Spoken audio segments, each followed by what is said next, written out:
ఇండస్ట్రీలో ఉండాలని చాలా భాగ్యం. అదే తెలుగు రాష్ట్రాలు కూడా చేసుకున్నటువంటి అదృష్టం మనం భావించవచ్చు. ఎందుకంటే చాలా మంది వచ్చి పోతురు కానీ నేను ఇది చేస్తా అది చేస్తా అని చెప్తారు కానీ ఆయన ఏ పదవులు లేనప్పుడు కూడా చాలా చేసి పెట్టిండు, చాలా చేసిండు ఆయన.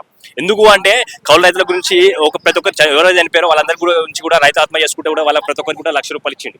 అలాంటి దాఖలాలు వాళ్ళకి ఏ సీఎం కూడా చేయలేదు. అంటే ఎలాంటి పదవి లేకపోయినప్పుడే అంత చేసిండంటే వాస్తవం పదవి ఉంటే కూడా చాలా బాగుస్తుందనే ఉద్దేశంతో మొన్న ఎప్పుడైతే ఈ పిఠాపురం నుంచి చాలా బ్రహ్మాండంగా అతను ఎప్పుడైతే గెలిచిండో అప్పటి నుంచి అతను ప్రజలు ఆస్వాదించిన విధంగానే ఇప్పుడు వాళ్ళ పరిపాలన చేస్తున్నారు. నిజంగా ఈ టీడీపీ అలయన్స్ ఏదైతుందో ఇండియా కూటమి ఏదైతుందో అది రియల్ గా బ్రహ్మాండంగా ఉంటుంది.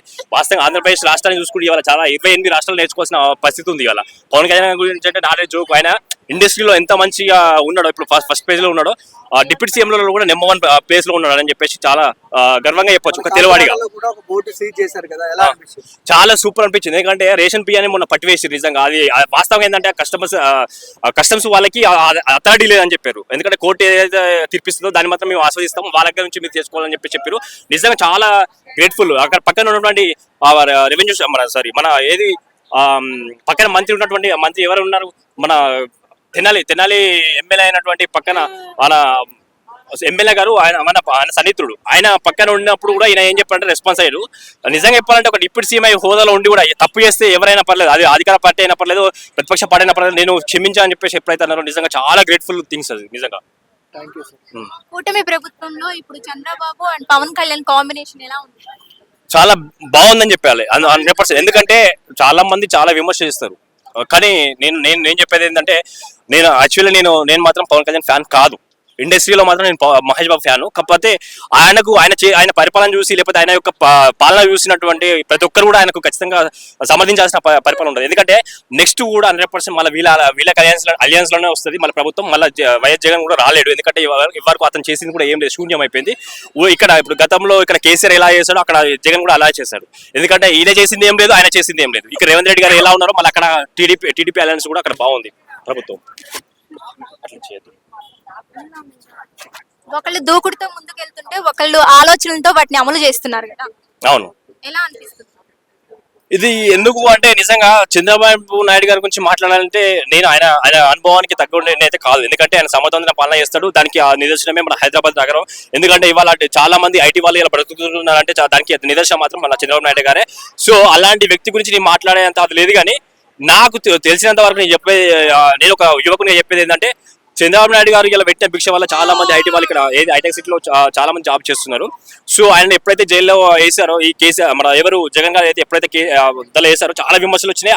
అప్పుడే అనుకున్నారు వీళ్ళంతా నడుము బిగించేసి తెలంగాణలో మళ్ళీ ఆంధ్రప్రదేశ్లో ఒకటే భావించారు. ఆయన ఎట్లనే చేసి దించాలే, కూటమి దించేసి ఆయన కిందికి దించేసేయాలని చెప్పేసి వీళ్ళకి బ్రహ్మరథం పట్టాలని చెప్పేసి అనుకున్నారు. ఎప్పుడైతే వీళ్ళ డిసిషన్ ఏమనుకుంటే ఇండియా కూటమితో మనం వెళ్తేనే ప్రజలు మనల్ని ఆస్వాదిస్తారని చెప్పేసి ఎప్పుడైతే వెళ్ళారో బ్రహ్మాండంగా ఇవాళ సక్సెస్ అయిందని చెప్పి చెప్తున్నాను.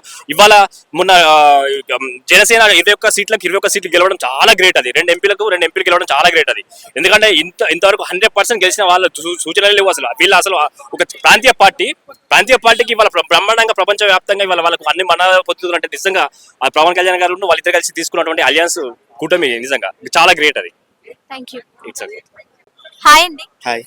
ఏపీలో కూటమి ప్రభుత్వంపై మీ అభిప్రాయం ఏంటి? ప్రస్తుతం మంచిగానే జరుగుతుంది. అక్కడ ఉన్న సిచ్యువేషన్లు కొన్ని లడ్డు విషయం కానీ ఇక్కడ రైస్ పట్టుకోవడం కానీ కొన్ని విషయాల్లో పవన్ కళ్యాణ్ చంద్రబాబు నాయుడు చాలా సీరియస్గానే యాక్షన్ తీసుకుంటున్నారు. మంచి జరుగుతుంది.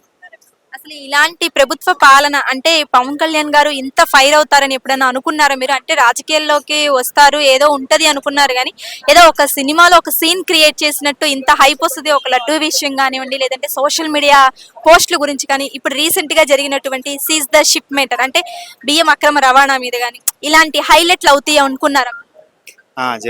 జరుగుతాయి అనుకున్నాం. ఎందుకంటే పవన్ కళ్యాణ్కి ముందు నుంచి దీని మీద ఉంది, చేయాలని ఉంది. జగన్ పాలనలో కొన్ని జరిగిన సంఘటనలు, వాళ్ళ మీద జరిగిన దాడులు అవన్నీ నా నాలెడ్జ్లో ఉంది. సో అందుకోసమే ఇప్పుడు దాని మీదనే ఎక్కువ ఫోకస్ చేసిండు. ఇప్పుడు ఇప్పుడు హోంశాఖ ఇస్తే ఇట్లా కొంచెం బాగా అది చేయగలుగుతాడు. ఇప్పుడు జరుగుతున్న ప్రకారం అయితే మంచిగా ఉంది. చంద్రబాబు పవన్ కళ్యాణ్ ని వాడుకుంటున్నారు అనరా మీరు? లేదు, ఎవరిది వాళ్ళదే ఉంది.